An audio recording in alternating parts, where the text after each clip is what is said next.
On this episode, we cock an ear spaniel-like in the direction of some of the best guests we've ever had here on Audiobook Club. Including Ben Folds. My sound man tells me it was twice that I performed it thrice. Yes. Knobhead. Yeah. I mean, yeah, it's just bad behavior. Ben MacIntyre. What I tend to do, Matthew, is I take these stories that people think they know. You know, Second World War as a whole, if you like, but you know, Operation Mincemeat and the double crossing in the Second World War, and even the Philby story are things that people often, particularly people of our age, have at the sort of periphery of their understanding. But actually those stories are much, much more complicated and much more interesting than the ones we think we know. Jeff White. North Korea's government hackers are accused of increasingly working with the worlds of organised cybercrime and indeed organised street-level crime, because hacking's just the start of it. You know, if I hack into your bank account, Steve or Matt, and I get the money, great, but where am I going to put it? I can't just transfer it to Jeff White because it's going to be obvious it was me who nicked it. Aaronovitch. There's been a lot of stuff where people who were introduced to the supernatural spent like 2 or 3 episodes or half a book running around going, no, it can't be real, it can't be. And I was really bored of that, so I thought, fine, I'm just going to do a character who goes, oh, magic's real, all right. And Dirk Maggs. I was trying to get the sound effect of a shovel hitting somebody's head, and the effect of the actual shovel just wasn't ringy enough. So we rigged a mic in the middle of the stage at the Paris, and then Stuart Silver and I stood about 20 feet apart and threw a gong at each other. Audiobook Club with Steve Phillips and Matthew Layton.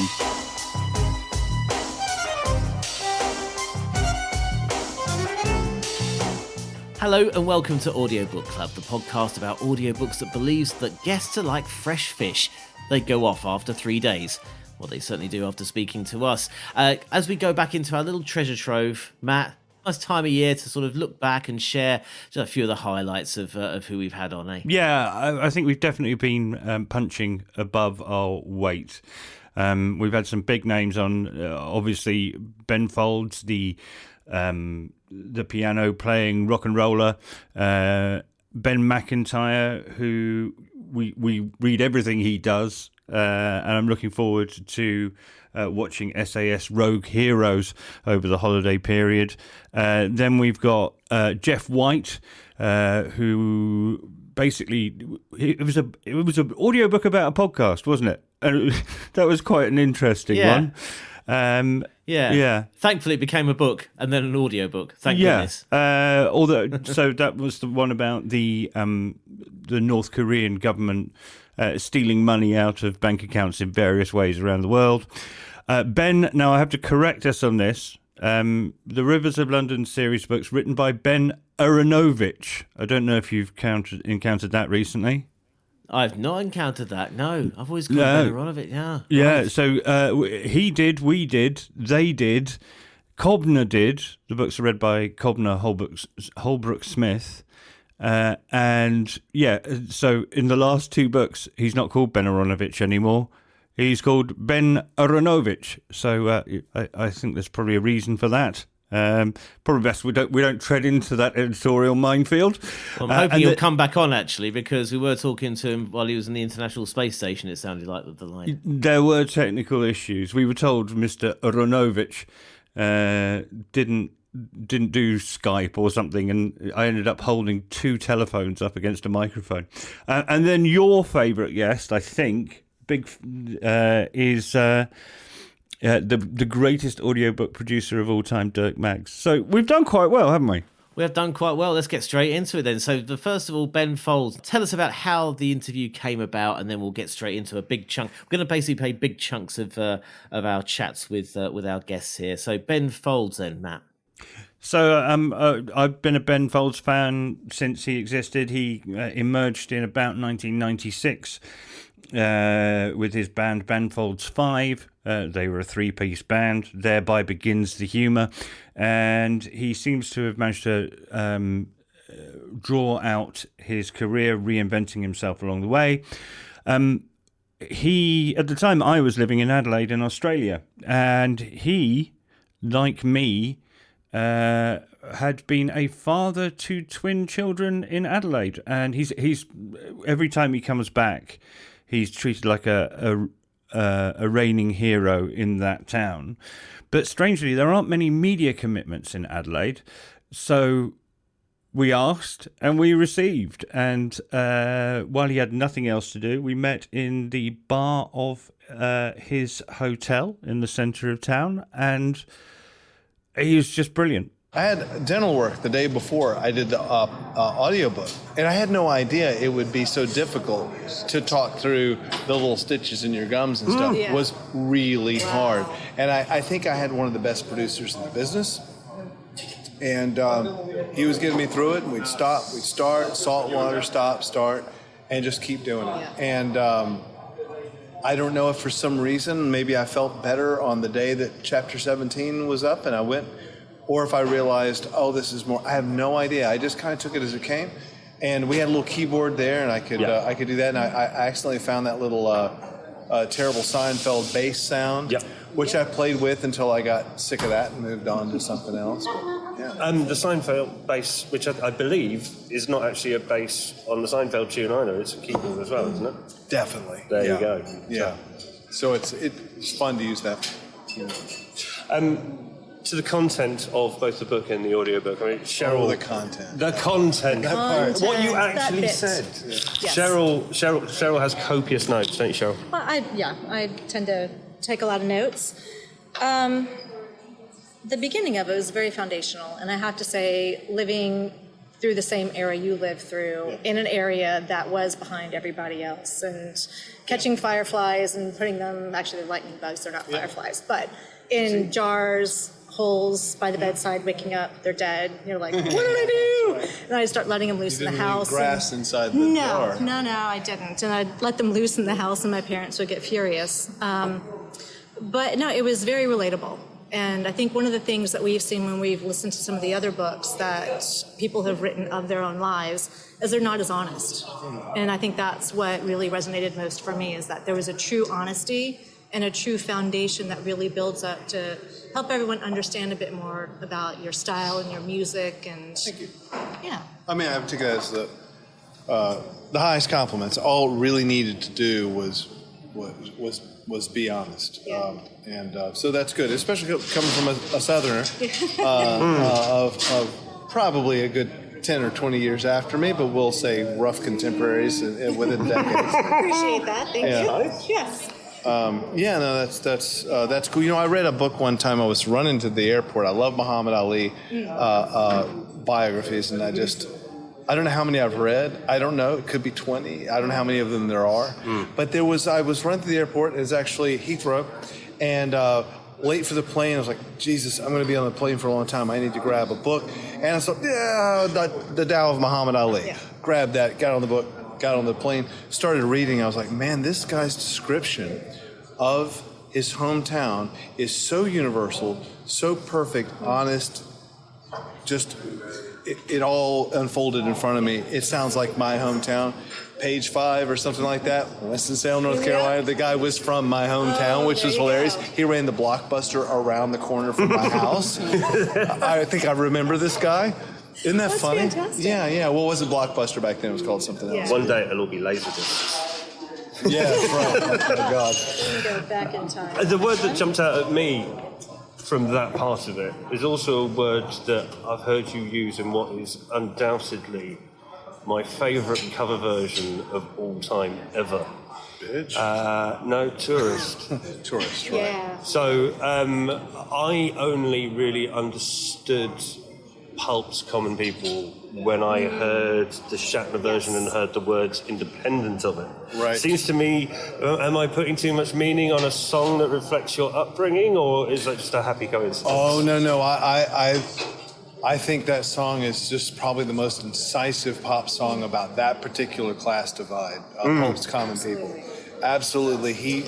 Jarvis absolutely nailed it. I think it's his best song. It's just a beautiful song because the tourism part is the wonderful part of it. I mean, and it's a good way. And, I took it and ran with it a couple steps further and considered the camera around the neck and the whole thing. And if you're going to observe, if you're a tourist and you go through a town that's not your place, some people are bad tourists and other people are good tourists. And when you consider it as a matter of class, that resonated with me the first time I heard that song, and was the reason, probably the reason I wanted Shatner to cover that song. Yeah. Because I always thought it should be a big hit in the States. But the problem with the U.S. is that, the problem. There's a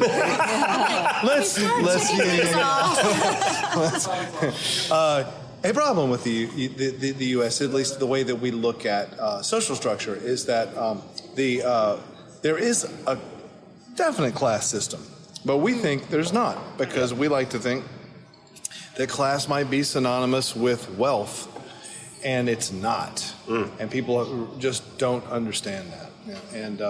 And because of that, they turn a blind eye to things that are just so divisive in our in culture. In the South, Atlanta being one of those cities, you can be from, I'm going to say, just maybe 10 places in the U.S. that has an actual old money class. Yeah.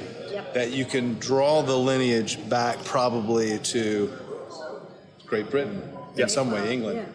And that is so rare that so much of the U.S. isn't accustomed to seeing it or knowing about that. And I felt very lucky to grow up having that as part of the background. It's an interesting, and the same would be true in Atlanta. It's the FOA area, Ladies and gentlemen, Ben Folds there. And from one Ben to another, in fact, we're quite packed with Bens during this episode of our Best of the Guests, Ben MacIntyre. Now, we've done a couple of his books, haven't we? And they have both been amazing, Colditz and the Siege.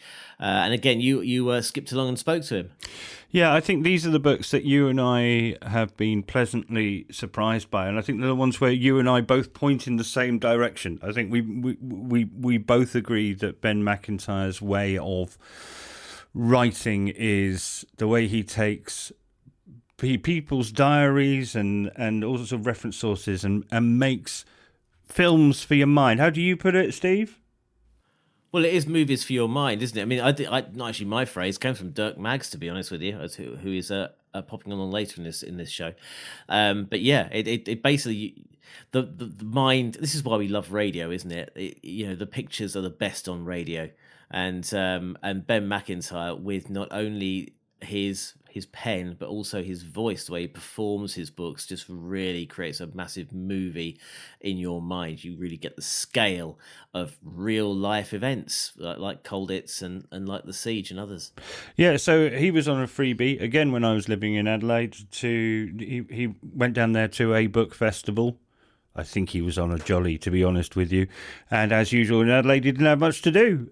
So again, another interview recorded in the public area of a hotel. So forgive the sound quality. But he was just a superhuman being. I think I still remember he was so good at everything he did, so engaging, so welcoming. And even managed at the end to tell me to piss off in a nice, polite way. Yeah, escaping from Colditz was something that many of those prisoners tried to do and thought obsessively about. But it's not the whole story of Colditz. It's just one element, really. It was the thing that jumped out at me was the whole idea where you say not everyone that didn't want to be there was British, no. But in terms of the guards as well, obviously many other nationalities, but of course all the guards and their families, they didn't particularly want to be there either. No, well, the guards in a way were, they were as much prisoners of Colditz as anybody else, and two of them committed suicide. It was a tough place to be, Colditz, particularly for guards towards the end of the war when they were much more malnourished than the prisoners. So you had that strange moment when they had no food, the guards, and so therefore they were susceptible to bribery by the prisoners because the prisoners were still getting Red Cross passes. So you've got a sort of weird way in which this funny internal artificial society in Colditz is sort of turned on its head by the end. So the thing that got me was, at one point you mentioned there are about 1,000 people on the campus. And I went, my frame of reference, having two 11-year-old kids, is that's about the size of a secondary school. Yeah. And all of this myth comes from somewhere that is the size of a there's not that many people there in many ways. There's not that many people, and for long periods, Colditz had many fewer people than that. I mean, at the beginning, there were only about 250 prisoners. So it was, and there were twice as many guards at one point as there were prisoners. So it became a kind of German barracks come prison. It was an odd place, and it sort of changed over time. We sort of, again, the myth holds that, Colditz was one thing for the whole of the war. It wasn't really. I mean, it adapted and it adopted different elements of the culture as it went along. So it's a strange and evolving community, Colditz. Yeah. I think a question I only heard this question the second time that I listened to the book. And the question that you ask in the prologue is, what would you have done? So, what would you have done? Well, it's a really good question. And of course, it's an unanswerable question, because when you're in these circumstances, and the same is true of espionage, when you're thrust into this situation that you have no control over, you don't know when it's going to end. You may be a prisoner forever. You may be killed inside the prison. It's not like a sort of civilian prison where you can chalk off the days on the wall. You know how long there is to go. Right. Yeah. You have no idea how long you're going to be there. So that lends a particular kind of atmosphere to the place. And there were so many different sorts of... I am going to answer your question in a second. No, hurry. So many different sorts of people. There were those who were utterly dedicated to escaping and thoroughly prepared to lose their lives in the attempt. There were those who were very happy to help people escape and help manufacture false papers and make ropes out of sheets and so on, all the sort of ancillary work, as it were, that goes into escaping. There were those who were perfectly happy to spend the time putting on plays and writing plays in some cases, and acting and dressing up and generally doing that. Others wrote. Some quite good bits of literature came out of Colditz. I think I would have been one of those, I suspect. Yeah, I think that's... Well, I'm not sure I'd have been that one, because I think what I might have... There was a good library in Colditz. I mean, there was a good, steady supply of really interesting books were coming in. I think I might have been one of those that just sat there and read their way through the war. I'm not sure I would have been one of those scaling off the chapel roof or building a glider. I'm not sure I'm made of that stuff. If I may say, I think the only way that I would end up in Colditz, because obviously I wouldn't have qualified for the army because I can't see very well, right, is in my role as the useless third son who gets sent to the clergy. I think that's well, interesting, because of course the clergy inside Colditz, and there were a sort of clerical group in there, were some of those who were, and I don't want to exaggerate this, but they had a captive congregation. And for some of them, particularly this Methodist minister whose story I found absolutely fascinating. I mean, I wouldn't say he enjoyed it. You tell it very well. I don't say, well, thank you, but I don't say he enjoyed it, but actually he was in control of the kind of spiritual future of a flock whose trials he was sharing. For him, that was almost a kind of Christian experience and a Christian purpose and a meaning. And after the war, he was one of those who found it really, really hard to find another purpose. So I just think the whole question of what would you do, I guess it's the sort of subtext in a way of almost everything I write, actually. I mean, I think even and perhaps particularly the spy stuff, because those really are stories where individuals are kind of caught up in a wider story that they probably can't control and have to make very, very difficult moral decisions inside situations that are ethically fluid and is sometimes very ambivalent. So I think, I try to keep at the back of my mind that I'm saying to the reader, come into this world with me. Let me introduce you to a story that you may not know. But at the bottom of it, try and put yourself in the same position as some of these people, and you work out what you would do.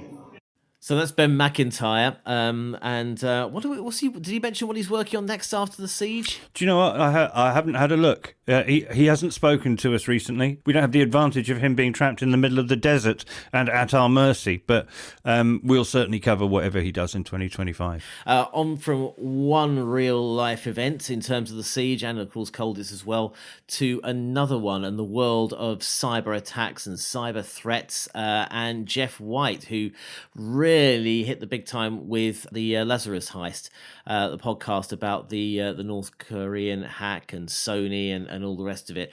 The story is absolutely incredible. It will blow your ears off, and it will certainly make you update your security patches on your phones as well as your computer, and change all your passwords as well. Don't let them in. Jeff White spoke to us about Lazarus Heist. He spoke to us about this murky world of cyber, and what a fascinating man, Matt. Yeah, I like the way that this is actually genuinely an audiobook derived from a podcast. The original podcast went out on the BBC.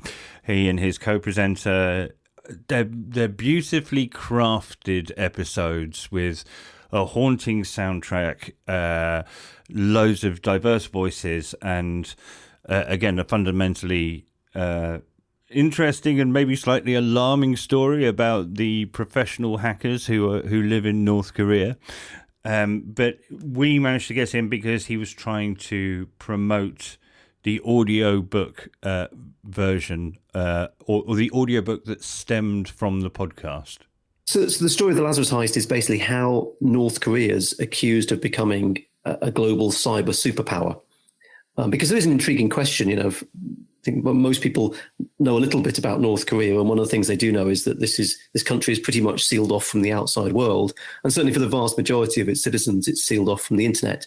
The things that you and I take for granted, nipping out, maybe buying a laptop at Argos, phoning up a broadband provider and getting online, that's completely unthinkable in the vast majority of cases in North Korea. So how does this country of all countries become a sort of top 4 threat to the UK? If you ask the UK's intelligence community, they'll say, our threats on cyber are in positions 1 and 2, either Russia or China, and in positions 3 or 4, either Iran or North Korea.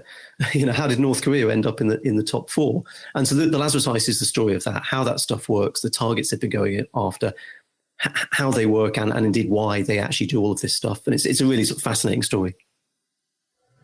Yeah, it goes. I mean, thank you for taking me to the Philippines, to Sri Lanka. The characters include grizzled undercover FBI agents, strange women who somehow are in charge of international charities.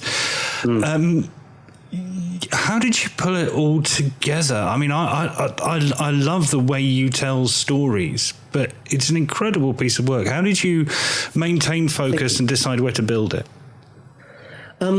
Well, in a way that usefully it does unfold chronologically, this story, and that's the best way to tell a story. You start at the beginning and you end at the end. So we start the podcast in series 1 with the Sony hack. Then we go on to talk about Bangladesh Bank, which was targeted for $1 billion. Then WannaCry, the ransomware attack, came in 2017. And for series 2 of the podcast, which we're working on at the moment, we'll be going on from that and basically moving on forward. And for the book that I've written, it pretty much does that. It goes chronologically. What you're looking for is the sort of through line, the kind of narrative. And one of the key sort of through lines, one of the key sort of plot lines, if you like, in this, for me, and particularly that I've tried to explore in the book, is how North Korea's government hackers are accused of increasingly working with the worlds of organized cybercrime and indeed organized street-level crime, because hacking's just the start of it. If I hack into your bank account, Steve or Matt, and I get the money, great, but where am I going to put it? I can't just transfer it to Jeff White because it's going to be obvious it was me who nicked it. So hacking's just the start of it. You've then got to have a plan or a system for getting the money out and laundering it and washing it around the world so it can't be traced. And that's where you end up butting up against organized crime gangs, because that's what they do day in, day out. So there's been a really interesting confluence between the nation state stuff and, as I say, the organized crime gangs. And that's where I think the running is for me as a journalist. What I wanted to drill down into, because it's my area of geekery, is what is the difference between an audiobook and a podcast? Yeah, it's really interesting. I've sort of been asked about this recently and thought quite a lot about it. The key thing for me with the podcast is the voices in it, the people telling the stories. I think I'm of the opinion that the era of journalism that we had, where, Mr. Journalist, it was usually Mr. Journalist, stands up and says, "Oh, this is the news. This is what has happened today," wearing their tie and their suit. I just feel that era is increasingly anachronistic. I think the future for it is finding the people who can tell the stories, who are there, and getting them to tell their stories in their own words. I think that's sort of the future. And so I think that's why podcasting is very satisfying. The job of the podcaster, for me anyway, what I feel my job is work out what the story is, work out who was in the room, find them, and get them to talk to me and tell the story. And that's it. If you can do that, you're on to a winner. Because from a podcast editing point of view, you can just let that tape run. You can just say, here's Mr. Such and Such or Mrs. Such and Such. They're going to talk about what happened. Off you go. And you can just run that tape and just, it really helps you editing the podcast to just stay with one person and let them tell their story. It's brilliant. So that's what I feel is important with podcasting, and finding those voices and getting the best out of those voices, and being quite human about that. With the book, it's far more structural. You're far more putting the story together. You're far more guided by the bits of the narrative and the twists and turns and so on, because you don't really need, it's nice to have good quotes in a book, but you can't, in a book, you're not just going to run quote after quote after quote like you are on a podcast. So you're far more emphasizing on the sort of structural points, the kind of twists and turns. And so the stuff that I wrote in the book that the editors at Penguin said, well, that doesn't really work, take that out. One story in particular is a story of Virgil Griffith, who's an American who went to Pyongyang for a cryptocurrency conference of all things, and was then arrested by the US and imprisoned for having helped North Korea evade sanctions. It's, crazy story and loads of twists and turns. I thought it was fascinating, put it in the book. The editor said, no, it doesn't really work. It's take it out because it's getting in the way of the narrative. So, but that will feature hugely in series 2 of the podcast. We're going to do it a lot on that. So there's different ways of doing things in the book and the podcast. The other thing that's nice about the book is it's all my own words. It's all my own voice. It from an ego point of view and from a control freak point of view, it's great because you just sit there writing and it's your words, it's your voice.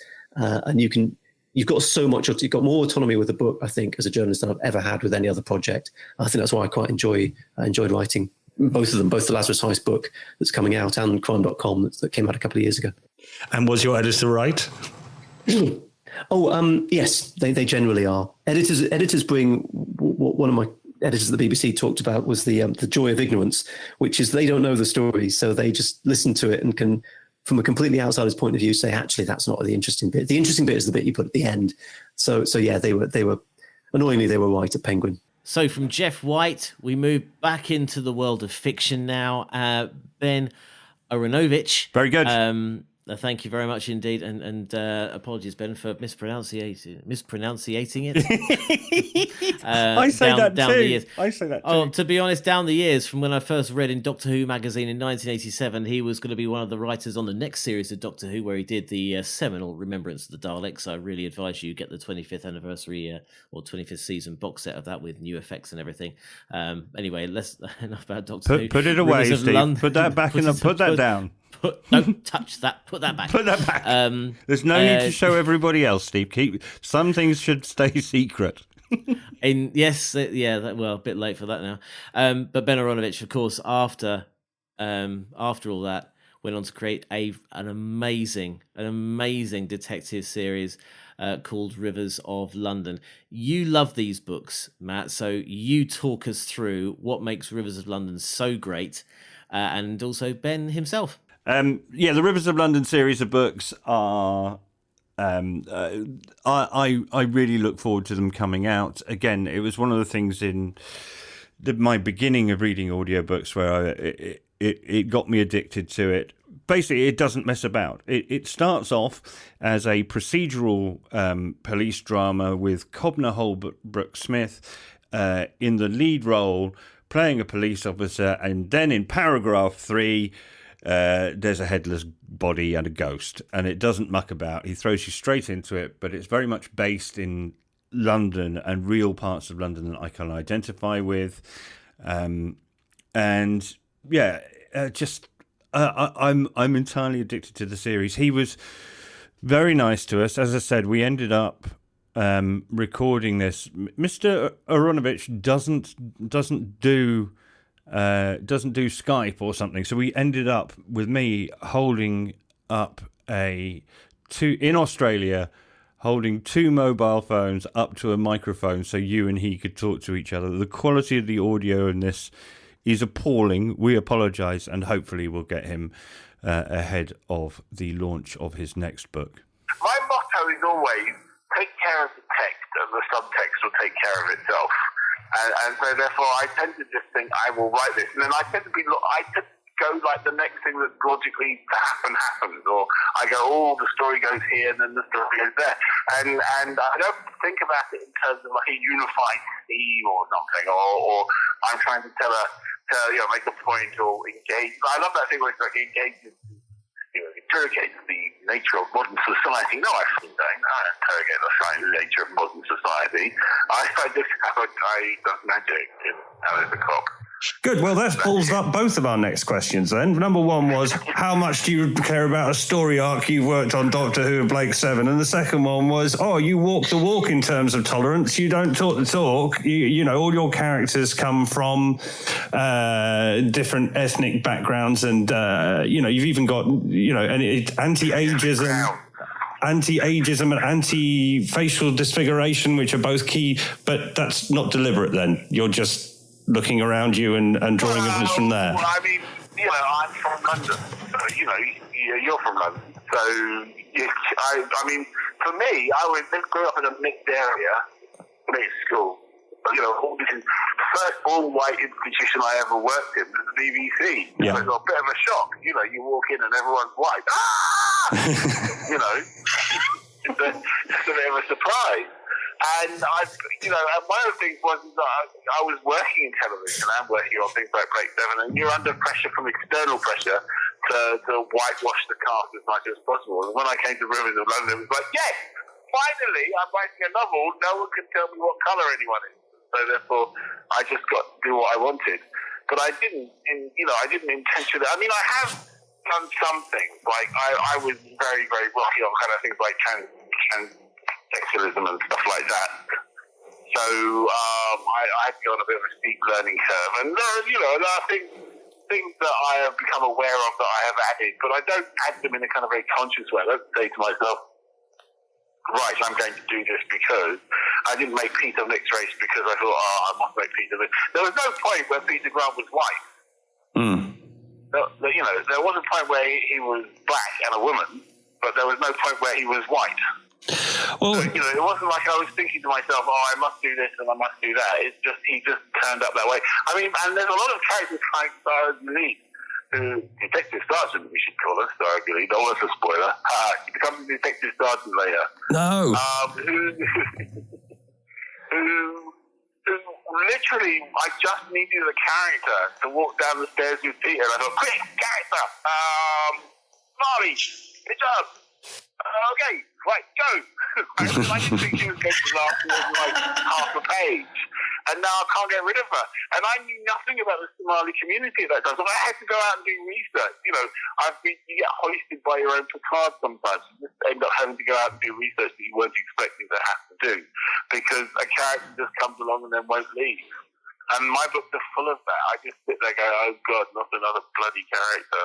Well, as you know, we're audiobook people, and for me, a really important part of Rivers of London has been it's not a reading; it's a performance by Cobner. Yeah, he's very, very good. He is Peter Grant, isn't he? Yes, he's very, very good. I mean, I didn't choose him myself, but I did sort of put out the parameters for who. I said you're going to have to get a black guy to do it. Because no white character actor, however good, is going to be able to do all the various kind of West African variations. and I said it probably needs to be in London, and they got someone from Birmingham. But there you go. Oh, but again, at the end of one of the books, it's somewhere 4 or 5, I can't remember which. There's an interview where you and he are dragged into Audible's studios, and it just feels like he's your muse now to a certain extent. From what you said of the organic way this has come together, I mean, there's an audiobook only book in the series. Was that influenced by, as you say, you didn't set out to do that? Was that just because of what Cobner did with the form and you enjoyed the form, or were you aware of audiobooks before? No, it's just, I mean, the thing is, if he was doing a bad job, right, I wouldn't want to do an audio-only short story. So it's like these things are interactive. These things are kind of never like clear-cut kind of things. So, when he started, I didn't know that his version of Nightingale would be the version of Nightingale that would reverberate in my head whenever I'm writing Nightingale. And when he started, he didn't know that telling me how many accents he could do would mean that I would spend my time trying to find accents to trip him up with. Ben Aaronovitch there, and our last guest, he has been involved in some of the most seminal works you hear of the spoken word on audio, to be honest with you. And I think it came across in the interview. I was I felt like a bit like they had a split image puppet years ago of Alistair Burnett fawning over the royal family. That's the way I felt, to be honest, when we interviewed him. The guy's a legend, Dirk Maggs, who is the brain and the creativity behind bringing Neil Gaiman's The Sandman to Audible. Before that, what a track record, The Hitchhiker's Guide to the Galaxy on radio. If you ever follow him on X or Blue Sky, I think he's mainly on Blue Sky now, some of the stuff he puts out on there, the memories he puts out, the people he worked with. Your view, Matt? The greatest audiobook producer of all time. I was trying to get the sound effect, this is very Milligan, of a shovel hitting somebody's head. And the effect of the actual shovel just wasn't ringy enough. So in the end, we came up with the idea of maximum shoveling damage. So we rigged a mic in the middle of the stage at the Paris, and then Stuart Silver, who'd written this particular series, and I stood about 20 feet apart and threw a gong at each other. So ideally, the gongs would collide in front of the mic. And it really worked. But that's the thing, isn't it? I remember working on an ad, strangely enough, for Cointreau when they're allowed to do booze on the radio at a much lower level than you. The Scotch glass we used didn't sound Scotch glassy enough, and we ended up using a vase, I think, at the time. Yes. It's the ability to make a mistake that helps you get it right in the end, doesn't it? It's like, that's not quite shovel on the heady enough, let's use a gong. I mean, it's that. Yeah, you do. It's the freedom to be able to do that. And what people don't, what people coming into the business take things at face value, and that's the last thing you should do. So, for example, they will think, I was trying to think what it was, but there was, for example, the old BBC sound effects where a dinosaur was that lovely little man who used to do animal impressions, roaring down a glass tube, going like that.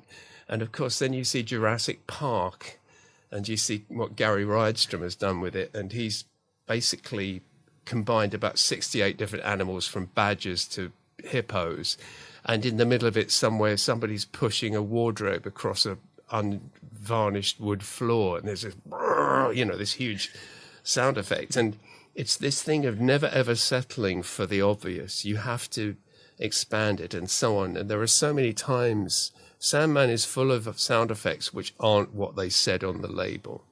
It's full of stuff. And so many times, I have a real thing about footsteps. I absolutely can't bear artificial sounding footsteps, and so much of the keyboard Foley footsteps that people use sound like, I don't know, somebody tapping a nail in somewhere. It's the weirdest it's totally unsympathetic to its environs. And the best footsteps I ever recorded were at the end of a long day in Maida Vale 7 at BBC Maida Vale in 1990, when we were doing Superman, and I desperately needed some Foley footsteps for Lex Luthor, and in those days we were on reel-to-reel, so there was none of this digital lark, and I just ran in the studio with my boots on, my cowboy boots, which I usually wear, and just walked up and down a couple of times, and then ran up and down a couple of times on this parquet flooring, which was the flooring of the studio. Well, I have used those footsteps ever since.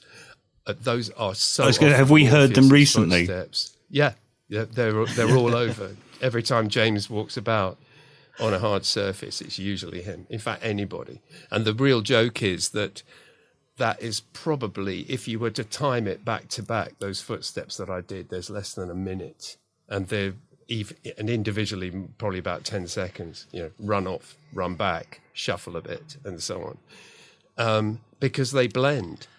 And the fact that no one's ever called me out on them persuades me that they really do blend. So it's quite an interesting thing. And another thing, if I can elaborate about sound effects, is I think it's more like impressionist painting than photography. Because I think if you're trying to suggest that there are two people in a room, you want the feeling of physicality. You want that sort of impression that there's not just floating heads, there are bodies underneath, and they might scratch themselves or shift position or gesture to make a point. And that's another big thing for me, is I can wallpaper scenes with sporadic cloth movement on either side just to suggest someone's in the room. It's actually random, but it's amazing how often it just exactly fits the dialogue. And it's that kind of thing. It's that kind of being prepared to let go of the literal and go for the abstract, which then creates a world which people believe in. And I don't know, I'm not a scientist, but it's a cognitive thing that humans do. We hear stuff and our ears turn it into something, and the narrative, it all blends, if it's done well. I imagine in your job, no 2 days are the same, and you're working on, either a writing aspect or a sound aspect or whatever it might be. But you sort of go through approximately what your day or week sort of kind of looks like. Well, it's funny, the evolution of the job, because when I was at the BBC, I was a producer, and a BBC producer is kind of the person who not only produces but then directs and then supervises post and so on. But the thing is, I started off as a studio manager at the BBC, so I was, a tape op, working or operating the soundboard and so on and so forth. So when I became a producer and was working light entertainment, quite often after news headlines, for example, we were recorded at a Thursday lunchtime. Then I would go back to Broadcasting House with the tapes, which we would edit that afternoon for transmission that night. And John Whitehall, or the late, great John Whitehall, or another good SM would be in the room to edit them. And after a bit, I could save about half an hour on the edit if I did it myself, just because that was the amount of time I saved not telling John or someone, what I wanted to do. And, because they knew I had been an SM, they then were happy to go and have an afternoon having a cup of tea and reading the paper. So I started doing it myself quite early, even though I wasn't supposed to. It was, technically wrong. And then when we got into, I was learning digits, so I went to the Soundhouse studio in West London, where my dear friend, now retired Paul Dealey, and I did Superman, Batman, and so on. And I learned by watching Paul work with Pro Tools how digits worked and how Dolby Surround worked and so on and so forth. So having got all this information together, and also now writing much more than I did as a producer, because as a producer, it was my job to bring on writers and quite write too at the BBC. Now I'm actually, kind of generating my own stuff and so on. And then come the point where I leave the BBC and go freelance in 1995. And I've got a family, 3 kids, and a mortgage to pay. I kind of I realized I'd have to do everything. So I'm now providing the whole menu from soup to nuts, and cooking it in the kitchen, and going out and buying it beforehand. And it becomes this sort of factory where you give me the job at the beginning and I hand you a CD at the end, or whatever it was in those days, So from being a sort of supervising people mainly sort of job, it became hands-on quite quickly. And then I ended up kind of doing everything from the writing part to the post-production part. And it's often occurred to me that it's pretty crazy to work that way, because really you never get a day off to think. And it's beginning to catch up with me a bit on Sandman, which is why now I'm beginning to become a producer again and delegate the sound design, as I have on Acts 2 and 3 of Sandman. So it kind of, it's changing as we talk about it. But if I take a sort of typical project from the last 25 years, generally speaking, the first over a 6-month period, let's say, sake of argument, the first 2 months of the writing, then there's about, up to a month in studio. And then there's another 3 months of post-production and then delivery. And it's quite funny because I'm working, I'm working on the computer in final draft if I'm generating scripts. Then I'm in the studio and pushing actors around and all of that stuff for a period of time. And then I'm back here and I'm trying to remember how the hell I work Pro Tools, because I've completely forgotten in that time. How did I do this? And so I have templates that I can always go back to. I remember where I was at that time.